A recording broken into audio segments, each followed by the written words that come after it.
सभासदों, माननीय सभापति जी।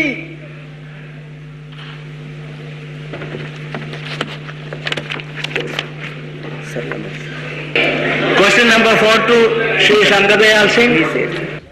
क्या महात्मा गांधी की 125वीं जयंती के अवसर पर देश में किसी प्रकार की विशेष कार्य योजना तैयार की गई है? और ख, यदि हां तो तत्संबंधी ब्यौरा क्या है? And B, a statement is laid on the table of the House. First supplementary please. सभापति जी, पहले इस बात के लिए मैं मानव संसाधन विकास मंत्री को धन्यवाद देता हूं कि उन्होंने गांधी जी की 125वीं जयंती के अवसर पर कई कार्यक्रम निर्धारित किए हैं। मगर गांधी टोपी नहीं पहनी है। और इस संबंध में हमारे सामने जो सरकार की ओर से वक्तव्य आया है उसे मैं पूरा नहीं अधूरा मानता। मैं सरकार से यह जानना चाहता हूं कि गांधी जी ने जिन मूल्यों की रक्षा के लिए आजादी की लड़ाई लड़ी और उन्होंने जो सपना देखा कि आजादी के बाद कुछ ऐसे मुद्दे हैं जो महत्वपूर्ण ढंग से स्वाधीन भारत में सुलझाए जाएंगे या अमल में लाए जाएंगे, जैसे ग्रामोद्योग, बेसिक शिक्षा, राष्ट्रभाषा, भारतीय भाषाओं की उन्नति, मातृभाषा में ही प्रारंभिक शिक्षा, राष्ट्रीय एकता, सद्भाव, ये कुछ गांधीवाद के मूलभूत सिद्धांत थे। मैं सरकार से सभापति जी जानना चाहता हूं कि क्या गांधी जी की 125वीं जयंती के अवसर पर 125 ऐसे गांधी विकास केंद्रों की स्थापना की जाएगी जिनमें गांधी जी के उन मूलभूत सिद्धांतों की रक्षा की जा सके, उनका प्रसार किया जा सके और आने वाली पीढ़ी गांधी की उन बातों से परिचित हो सके, प्रभावित हो सके। अतः सरकार इस संबंध में अपना मंतव्य स्पष्ट करे। सभापति महोदय, सम्माननीय सदस्य ने जो एक व्यापक संदर्भ का उल्लेख किया है, निश्चय ही इस वर्ष उसी संदर्भ में कई कार्यक्रमों को बनाने के लिए अलग अलग उप समितियों का गठन किया गया, उनके सुझाव भी आए हैं।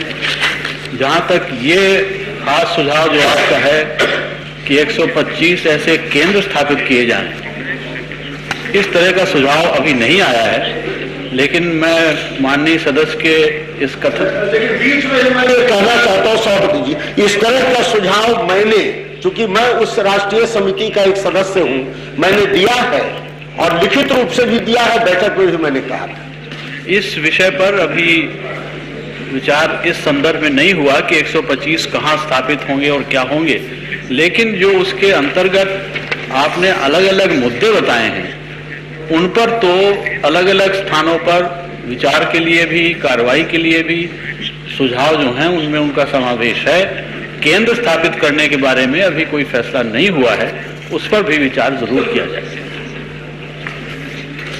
सभापति जी, आज ही अखबारों में यह पढ़ने को मिला, second supplementary I am quoting से, आज ही अखबारों में यह पढ़ने को मिला है कि सरकार ने यह निश्चय किया है कि देश में 2 केंद्रीय विश्वविद्यालय स्थापित किए जाएंगे, एक हिंदी विश्वविद्यालय वर्धा में और एक उर्दू विश्वविद्यालय वह हैदराबाद में। चूंकि गांधी जी ने राष्ट्रभाषा पर सबसे अधिक जोर दिया था और गांधी जी का यह कहना था कि जिस राष्ट्र में अपनी भाषा न हो वह राष्ट्र गूंगा होता है। उनका बार बार कहना था स्वाधीन भारत में हिंदी ही यहाँ की राष्ट्रभाषा होगी, जिसे हम राजभाषा कहते हैं, और उनका कहना था कि अन्य भारतीय भाषाओं का भी उसी रूप में विकास हो।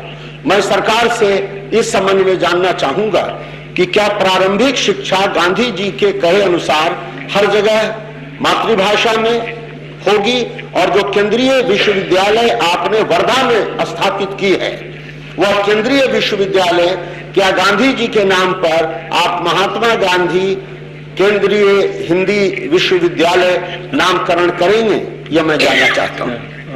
आदरणीय सभापति महोदय, जहाँ तक गांधी जी के विचार राष्ट्रभाषा के संबंध में हैं, वे न केवल हम सबको विदित हैं लेकिन वो मान्य भी हैं। प्रश्न केवल ये था कि भाषा के संबंध में कुछ तात्कालिक परिस्थितियां पैदा हुई जिनके संदर्भ में पंडित जवाहरलाल नेहरू ने कुछ वचन दिए देश के उन भागों के लिए जहां हिंदी भाषा नहीं थी। उनके जो वो एश्योरेंसेस हैं उनको ध्यान में रखकर ही आगे की कार्रवाई होगी, उसके अतिरिक्त जाकर कार्रवाई होने का प्रश्न नहीं उठता। लेकिन जहां तक अंतर्राष्ट्रीय हिंदी विश्वविद्यालय की स्थापना है उसका फैसला हुआ है और मैं समझता हूं कि वर्धा में उसको स्थापित करने के पीछे उद्देश्य ये था क्योंकि गांधी जी की ये बहुत बड़ी इच्छा थी कि हिंदी के महत्व और उसके अंतर्राष्ट्रीय परिप्रेक्ष्य में उसका योगदान हो सकता है। इसी के संदर्भ में वो स्थापना हो रही है और उसको गांधी जी के नाम पर करने को पूरा करने के लिए गांधी के विचारों की हत्या की जा सकती है। मानव संसाधन और गांधी जी के नाम पर उस विश्वविद्यालय को स्थापित करने में कोई इतराज नहीं। श्री नरेश, गांधी जी के नाम पर वह विश्वविद्यालय किया जाएगा? जी हाँ। चलिए